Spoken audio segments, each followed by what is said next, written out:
بسم اللہ الرحمن الرحیم۔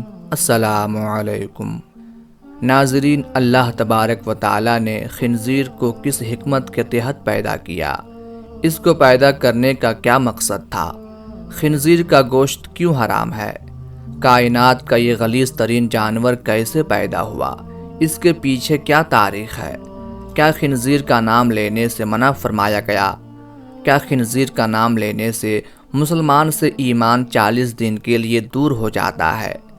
جدید سائنس نے خنزیر کے گوشت کو نقصان دہ قرار دیا، اور آج کل کیسے روزمرہ کی انسانی ضروریات میں کیسے انسان کو خنزیر کے اجزاء سے بنی مصنوعات نہ صرف استعمال کروائی جا رہی ہیں بلکہ کھانے پینے میں اس کے اجزاء شامل کر کے ایک سازش کے تحت مسلمانوں کو حرام کھانے پر مجبور کیا جا رہا ہے۔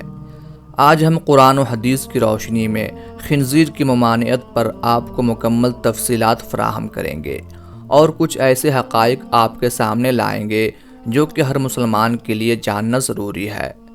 خنزیر کی پیدائش کا تعلق براہ راست طوفان نوح اور حضرت نوح علیہ السلام کی کشتی سے وابستہ ہے۔ حضرت عبداللہ بن عباس رضی اللہ تعالی عنہ سے روایت ہے کہ حضرت عیسیٰ علیہ السلام کے حواریوں نے آپ علیہ السلام سے کہا، کیا ہی اچھا ہوتا کہ آپ ہمارے لیے کسی ایسے آدمی کو زندہ فرمائیں جو ہمیشہ کشتی نوح کے پاس رہا ہو اور ہمیں کشتی نوح علیہ السلام سے متعلق معلومات فراہم کرے۔ تو حضرت عیسیٰ علیہ السلام نے مٹی کے ایک ڈھیر سے تھوڑی سی مٹی اٹھائی اور فرمایا کہ یہ نوح کی قوم میں سے کسی ایک شخص کی مٹی ہے۔ حضرت عیسیٰ علیہ السلام نے اس مٹی پر اپنی لاٹھی ماری تو اس مٹی سے ایک بوڑھا آدمی اٹھ کھڑا ہوا۔ اس بوڑھے آدمی نے عیسیٰ علیہ السلام اور آپ علیہ السلام کے حواریوں کو بتایا کہ حضرت نوح علیہ السلام کی کشتی 1200 گز لمبی تھی اور 600 گز چوڑی تھی، اور اس میں 3 منزلیں تھیں۔ پہلی منزل میں جنگلی جانور تھے، دوسری منزل میں انسان تھے اور تیسری منزل میں پرندے تھے۔ جانوروں کی وجہ سے کشتی میں گند پڑ گیا جو کہ حضرت نوح علیہ السلام کے لیے باعث پریشانی تھا۔ تو اللہ تبارک و تعالی نے حضرت نوح علیہ السلام کی طرف وحی بھیجی کہ تم ہاتھی کی دم پکڑ کر جھنجھوڑو، یعنی کھینچو۔ تو حضرت نوح علیہ السلام نے جب ہاتھی کی دم پکڑ کر جھنجھوڑا تو اس سے ایک جانور پیدا ہوا جس کا نام خنزیر تھا۔ خنزیر نر اور مادہ دونوں پیدا ہو گئے، اور وہ فوراً گند اور جانوروں کا فضلہ اور وہ سب گند جو جانوروں کی وجہ سے وہاں پھیلا ہوا تھا کھا گئے، اور وہ سب گند انہوں نے ختم کر دیا۔ ناظرین، خنزیر نص قطعی سے حرام اور نجس العین ہے۔ اس کے نجس العین ہونے کی اصل وجہ تو یہ ہے کہ اللہ اور اس کے رسول صلی اللہ علیہ وآلہ وسلم نے اسے نجس اور حرام قرار دیا ہے۔ قرآن کریم میں اس کا واضح حکم ہے، اس لیے ہم اللہ کے حکم کے پابند ہیں۔ دنیا بھر میں رہنے والا ہر مسلمان یہ بات جانتا ہے کہ خنزیر کا گوشت اسلام میں حرام ہے، لیکن بہت کم لوگ اس بات سے واقف ہیں کہ اسلام نے آخر کیوں خنزیر کا گوشت کھانے سے منع کیا ہے۔ قرآن مجید کی سورہ انعام کی آیت نمبر 145 میں اللہ نے ارشاد فرمایا کہ آپ کہہ دیں کہ جو احکام بذریعہ وحی میرے پاس آئے ان میں تمہیں کوئی حرام نہیں پاتا کسی کھانے والے کے لیے جو اس کو کھائے، مگر یہ کہ وہ مردار ہو یا بہتا ہوا خون ہو یا خنزیر کا گوشت، کیونکہ وہ بالکل ناپاک ہے، یا پھر شرک کے ذریعے سے ہو کہ جو غیر اللہ کے لیے نامزد کیا گیا ہو، پھر یہ کہ جو شخص مجبور ہو جائے، بشرطے کہ نہ تو طلب لذت ہو نہ تجاوز کرنے والا ہو، تو واقعی آپ کا رب غفور الرحیم ہے۔ اس کے علاوہ سورہ بقرہ کی آیت نمبر 173، سورہ مائدہ کی آیت نمبر 3 اور سورہ نحل کی آیت نمبر 115 میں بھی قطعی طور پر خنزیر کا گوشت کھانا حرام قرار دیا گیا ہے، جبکہ سنن ترمذی کی حدیث نمبر 1297 میں بیان کیا گیا ہے کہ جابر بن عبداللہ رضی اللہ تعالی عنہ سے روایت ہے کہ میں نے فتح مکہ کے سال مکہ میں حضور صلی اللہ علیہ وآلہ وسلم کو فرماتے ہوئے سنا کہ اللہ اور اس کے رسول نے شراب، مردار، خنزیر اور بتوں کی پوجا کو حرام قرار دیا ہے۔ عرض کیا گیا کہ یا رسول اللہ صلی اللہ علیہ وآلہ وسلم، مردار کی چربی کے بارے میں کیا حکم ہے جو کہ کشتیوں پر ملتے ہیں کھالوں پر لگاتے ہیں اور لوگ اس سے چراغ روشن کرتے ہیں۔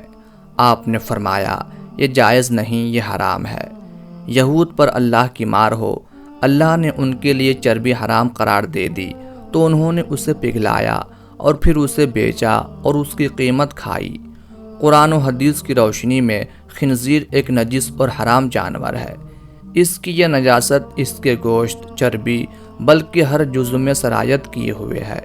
اللہ نے گوشت کا ذکر اس لیے کیا کہ اصل مقصود گوشت ہی ہوتا ہے، باقی سب چیزیں اس کے تابع ہوتی ہیں۔ اس لیے اس بات پر امت کا اجماع ہے کہ خنزیر نر ہو یا مادہ، زندہ ہو یا مردہ، اپنے تمام اجزاء گوشت، پوست، ہڈی، چربی، بال وغیرہ سمیت حرام ہے اور نجس العین ہے۔ اس سے نفع اٹھانا یا استعمال میں بھی لانا حرام ہے۔ خنزیر روز اول سے ہی حرام ہے اور خنزیر کی حرمت ہر دور میں رہی ہے۔ محدثین نے لکھا ہے کہ کسی بھی نبی کے زمانے میں خنزیر حلال نہیں تھا۔ خنزیر نجس العین ہے اور حضرت نوح علیہ السلام سے لے کر بعد تک تمام انبیاء کرام خنزیر کو برابر حرام ٹھہراتے رہے ہیں اور اس سے کلی اجتناب کا حکم دیتے رہے ہیں، یہاں تک کہ جب حضرت عیسیٰ علیہ السلام نازل ہوں گے تو وہ بھی خنزیر کو قتل کریں گے۔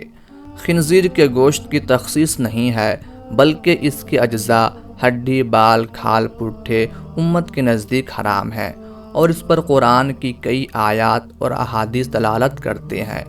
اس کے نہ کھانے کی کئی حکمتیں ہیں، جن میں ایک یہ بھی ہے کہ اس میں بہت گندگی اور بدبو ہوتی ہے جو اس کے نجس العین ہونے کی دلیل ہے۔ جہاں تک خنزیر کا نام لینے کی بات کی گئی ہے تو قرآن و حدیث میں اس سے منع تو نہیں کیا گیا، مگر علماء و مشائخ کے نزدیک یہ ایک نجس جانور ہے اور اگر اس کا بلا ضرورت نام لینے سے گریز کیا جائے تو بہتر ہے، اور خنزیر کا نام لے بھی لیا جائے تو مسلمان دائرے اسلام سے خارج نہیں ہوتا اور 40 دن ایمان سے دور رہنے والی بات کی کوئی اصل نہیں۔ جدید سائنس نے بھی خنزیر کے گوشت پر تحقیق کے بعد اسے انسانی جسم کے لیے مضر قرار دیا ہے، اور خنزیر کا گوشت دیگر جانوروں کی نسبت اس لیے زہریلا ہوتا ہے کیونکہ یہ زہریلے مادوں کو اپنے اندر جذب کر لیتا ہے، جس کی وجہ سے اسے کھانے کے نقصانات بہت ہی زیادہ ہوتے ہیں۔ یہ واحد جانور ہے جسے پسینہ نہیں آتا، جس کی وجہ سے زہریلے مادے خارج ہونے کی بجائے جسم کے اندر ہی رہ جاتے ہیں۔ خنزیر اس قدر زہریلا ہوتا ہے کہ اس کے اوپر خطرناک زہر کا اثر بھی کم ہوتا ہے، اور مغرب میں جو لوگ اسے پالتے ہیں ان کا کہنا ہے کہ ان پر سانپ کے کاٹنے کا بھی اثر نہیں ہوتا، جس سے آپ خنزیر کے زہریلے پن کا اندازہ لگا سکتے ہیں۔